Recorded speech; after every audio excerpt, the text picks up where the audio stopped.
नमस्कार दोस्तों, आज हम लोग जो है वो सबसे पहले तो मैं आपका स्वागत करना चाहूँगा पढ़ाई वाला हमारे यूट्यूब चैनल पे। आज जो है वो 12 तारीख है, 12 नवंबर है और आज वन रक्षक का पहला पेपर हुआ है, पहली शिफ्ट हुई है। और हम लोग जो अभी इस वीडियो में डिस्कस करने वाले हैं कि पहली शिफ्ट में राजस्थान जीके के कौन कौन से महत्वपूर्ण प्रश्न जो है वो पूछे गए थे। तो इन प्रश्नों को देख करके आपको मोटा मोटा आइडिया लग जाएगा कि अगले जो शिफ्टों में पेपर होने वाले हैं उनके लेकर के कौन कौन से प्रश्न आपको पढ़ने हैं, कौन कौन से महत्वपूर्ण किस लेवल के प्रश्न जो है रहने वाले हैं, ये आपको पता लग जाएगा, आइडिया लग जाएगा। तो हम डिस्कस करने वाले हैं। पहला प्रश्न जो आता है, विग्रहराज ने जो मैंने यहाँ पे प्रश्न शॉर्ट में ही लिखा है, आपको इसकी डिटेल जो है वो समझा दूंगा। पहला प्रश्न है, विग्रहराज रचित हरिकेली जो है वो क्या है। मतलब कि प्रश्न आया था कि हरिकेली जो है वो क्या है, नाटक है, कोई उपन्यास है या कविता है, तो ऐसा करके प्रश्न था। तो इसका उत्तर होगा कि हरिकेली जो है वो एक नाटक है, ठीक है ना, जिसको विग्रहराज ने लिखा था। अगला प्रश्न आया था कि रागमाला चित्र जो है वो किस शैली में लिखा गया था, उदयपुर शैली में था या चावंत शैली में था, ऐसे करके ऑप्शन दे रखे थे।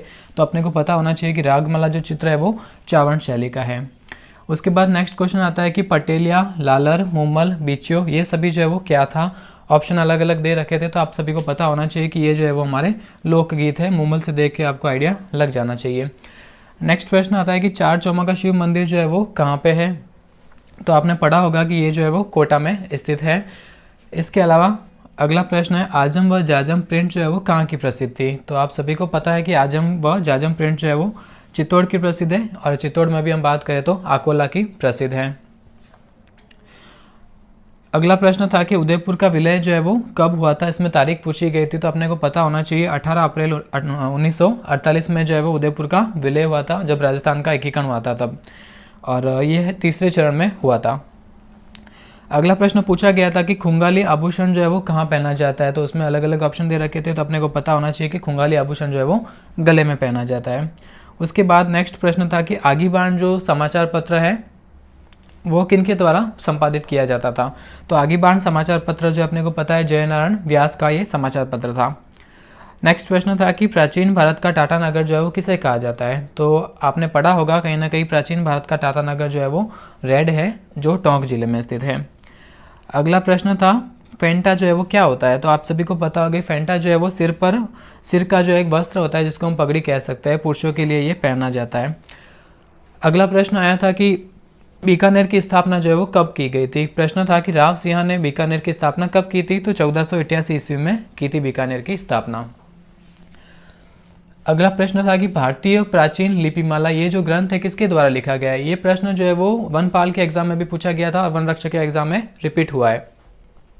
तो भारतीय प्राचीन लिपिमाला जो है वो गौरीशंकर हीराचंद ओझा के द्वारा लिखी गई थी, रचना इनकी। इसके अलावा हमने स्वतंत्रता संग्राम में पढ़ा है कि डूंगजी और जवाहर जी जो दो स्वतंत्रता सेनानी थे, डाकू थे कह सकते हैं। तो इनका संबंध जो है वो कौन से जिले से था। तो इनका संबंध जो है वो सीकर जिले से था। नेक्स्ट प्रश्न जो आता है वो आता है कि मेवाड़ का मैराथन। देखो आपको पता होगा कर्नल जेम्स टॉड ने जो है वो मेवाड़ का मैराथन किस युद्ध को कहा है। तो दिवेर के युद्ध को कहा है, जो 1582 में हुआ था। अगला प्रश्न पूछा गया था कि अकबर ने फतेहपुर सीकरी में आमंत्रित किया था। तो प्रश्न ये था कि अकबर ने जो है फतेहपुर सीकरी में किसे आमंत्रित किया था। तो आप सभी को पता है दादू दयाल जी को अकबर ने आमंत्रित किया था। दादू दयाल जी का संबंध जयपुर से, इनको राजस्थान का कबीर भी कहा जाता है। अगला प्रश्न पूछा गया था कि लसाड़िया का पठार जो है वो कौन से जिले में स्थित है। सामान्य से प्रश्न है, उदयपुर जिले में स्थित है।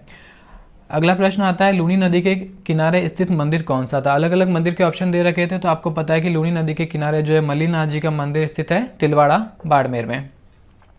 ये सिंपल सा प्रश्न है। बिलाड़ा जो स्थान है कौन सी लोक देवी के लिए प्रसिद्ध है। तो बिलाड़ा जो है वो आई माता जी के लिए प्रसिद्ध है। अगला प्रश्न था, बहुत ही महत्वपूर्ण प्रश्न है, पन्ना मीणा का कुंड जो है वो कहाँ पर स्थित है। तो पन्ना मीणा का कुंड जो है वो जयपुर में स्थित है। अगला प्रश्न पूछा गया था बेणेश्वर मेला जो है वो कब लगता है। तो आप सभी को पता है कि बेणेश्वर मेला जो है वो माघ पूर्णिमा में लगता है। नवा टापरा स्थान है डूंगरपुर में। अगला प्रश्न पूछा गया था संत संप्रदाय से संबंधित ये प्रश्न है कि लाल नाथ जी जो है इनका संबंध कौन से संप्रदाय से है। तो लाल नाथ जी का संबंध जो है वो जसनाथी संप्रदाय से है।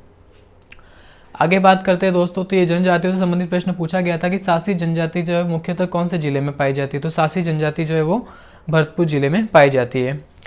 इसके अलावा ये मेट्रो से संबंधित प्रश्न पूछा गया था कि जयपुर मेट्रो रेल की शुरुआत जो है वो कब हुई थी। तो 2015 में हुई थी। ये अगला प्रश्न पूछा गया था कि पंजाब शाह का उर्स जो है वो कौन से ज़िले में लगता है। तो आप सभी को पता है कि पंजाब शाह का उर्स जो कि 2.5 दिन के झोपड़े से संबंधित है, अजमेर में है 2.5 दिन का झोपड़ा, और कहते हैं कि वहाँ पे 2.5 दिन का जो है वो मेला भी लगता है। तो इससे आपको याद आ जाना चाहिए कि पंजाब शाह का उर्स जो है वो अजमेर में लगता है। अगला महत्वपूर्ण प्रश्न पूछा गया था कि मीणा क्षत्रिय सभा की स्थापना कब हुई थी। तो मीणा क्षत्रिय सभा की स्थापना 1933 में हुई थी। प्रश्न काफ़ी महत्वपूर्ण बन जाता है। ये एक नृत्यांगना का प्रश्न है कि तारा शर्मा जो है इनका संबंध कौन से नृत्य से है। तो तारा शर्मा का संबंध जो है वो भवाई नृत्य से है। ऐसे प्रश्न भी काफ़ी बार एग्जाम में पूछे जा रहे हैं, अभी भी पूछे जाते हैं। नेक्स्ट जो है वो बोलियों से संबंधित प्रश्न है कि निमाड़ी जो है वो किस भाषा की किस बोली की उपबोली है। तो निमाड़ी जो है वो मालवी की उपबोली है। एक और आसान सा प्रश्न है कि सर्वाधिक विधानसभा सीटें जो है वो कौन से ज़िले में है। तो हम सभी को पता है कि सर्वाधिक विधानसभा सीटें जो है वो जयपुर ज़िले में है। फिर राजस्थान भूगोल का प्रश्न है कि कोटा, बूंदी, झालावाड़ इन जिलों में जो है वो कौन सी मृदा पाई जाती है। तो आप सभी को पता है कि हाड़ौती के क्षेत्र में जो है वो काली मृदा पाई जाती है, तो मध्यम काली मृदा इसका उत्तर हो गया। ये करंट से संबंधित प्रश्न कह सकते हैं कि आनंदपुर भूकिया और टिमारन माता का जो क्षेत्र है वो किसके लिए प्रसिद्ध था। तो अभी आपने को पता है कि वहाँ पे स्वर्ण के निक्षेप मिले थे, सोना जो है वहाँ पे पाया गया था। तो ये स्वर्ण के लिए प्रसिद्ध है, सोने के लिए प्रसिद्ध है आनंदपुर भूकिया और टिमारन माता। अगला प्रश्न था कि रामसर वेटलैंड कन्वेंशन, इसमें जो है वो कौन सी झील को सम्मिलित किया गया। मतलब कि रामसर साइट में आर्द्रभूमि जो होती है, रामसर आर्द्रभूमि, उसमें कौन सी झील को सम्मिलित किया गया था। तो ये सांबर झील है, जयपुर में स्थित है। फिर एक जो है वो करंट राजस्थान करंट जीके का प्रश्न था कि REVP नीति जो है वो, इसमें ई का मतलब क्या है। राजस्थान इलेक्ट्रिक व्हीकल पॉलिसी, तो इसमें ई का मतलब जो है वो इलेक्ट्रिक था। ठीक है दोस्तों, तो ये आज का वीडियो कंप्लीट होता है। धन्यवाद।